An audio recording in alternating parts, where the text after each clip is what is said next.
As we all know, there are 12 pairs of cranial nerves. Cranial nerve 1 for smell, called the olfactory nerve.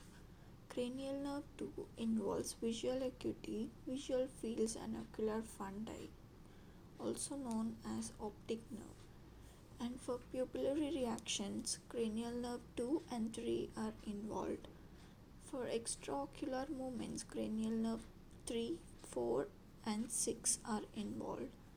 For corneal reflex, facial sensation, and jaw movements, cranial nerve 5 is involved, called the trigeminal nerve.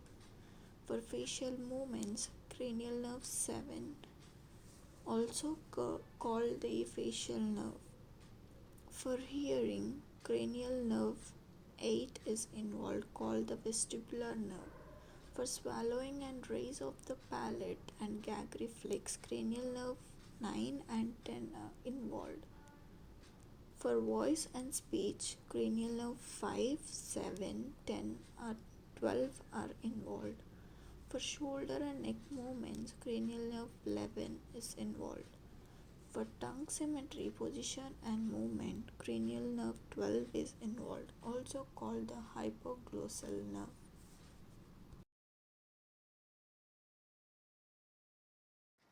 Test the sense of smell. Ask the patient to close both the eyes and test the smell in other with substance like clove, coffee, soap, or vanilla. Avoid nauseous odor like ammonia that might stimulate CN5.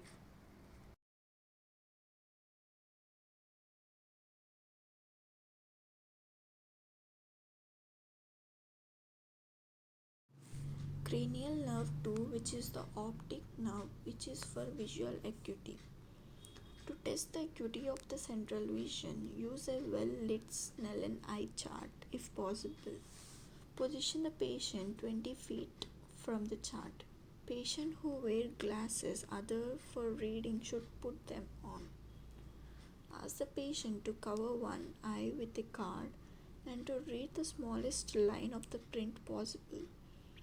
To attempt the next line may improve performance. A patient who can read the largest letters should be positioned closer to the chart.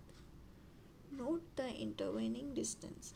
Identify the smallest line of the print where the patient can identify more than half of the letters. Record the visual acuity designated at the side of this line. Along with the use of glasses.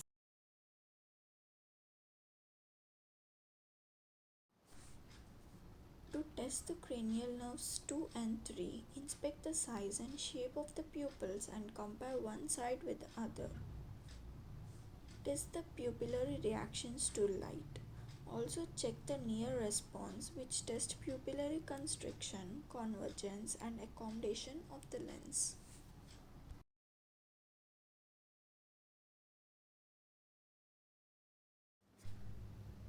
Test the extraocular movements in the 6 cardinal directions of gaze and look for loss of conjugate movements in any of the 6 directions which causes diplopia. Check convergence of the eyes.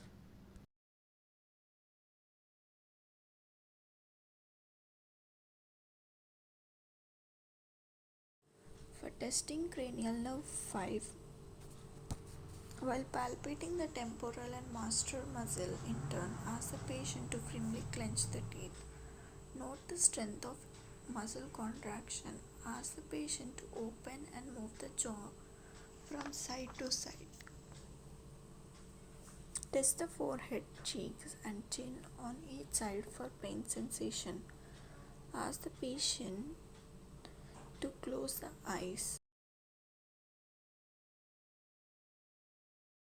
Inspect the blinking of both the eyes.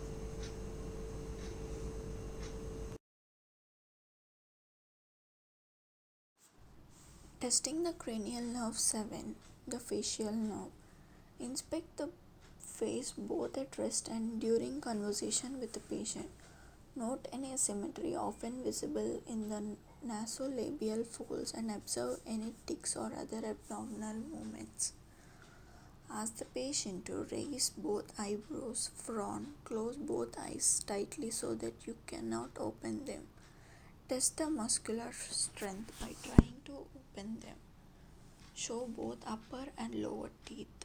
Smile, puff out both the cheeks.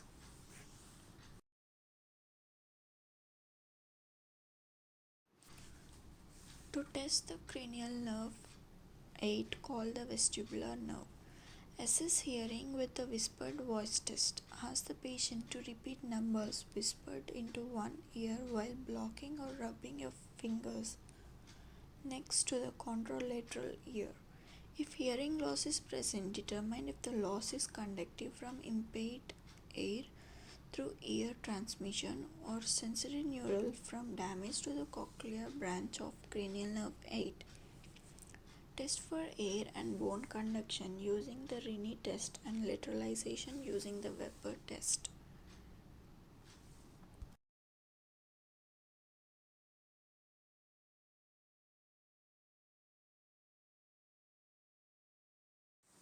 Testing the cranial nerve 9 and 10.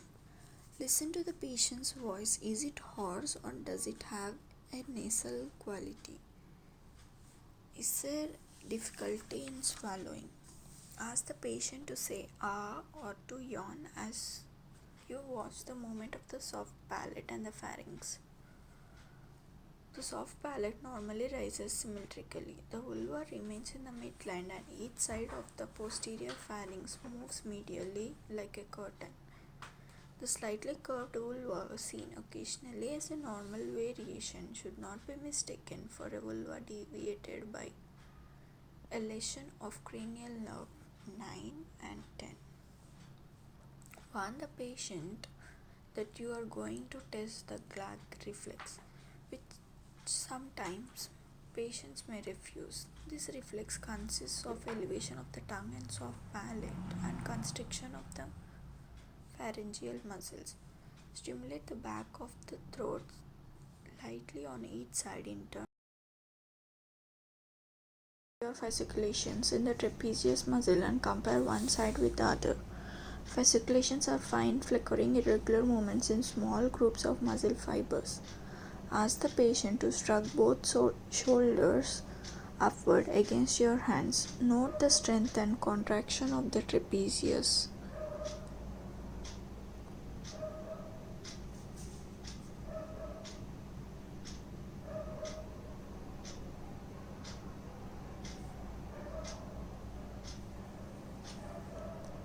Now ask the patient to turn his or her head to each side against your hand. Observe the contraction of the opposite sternocleidomastoid muscle.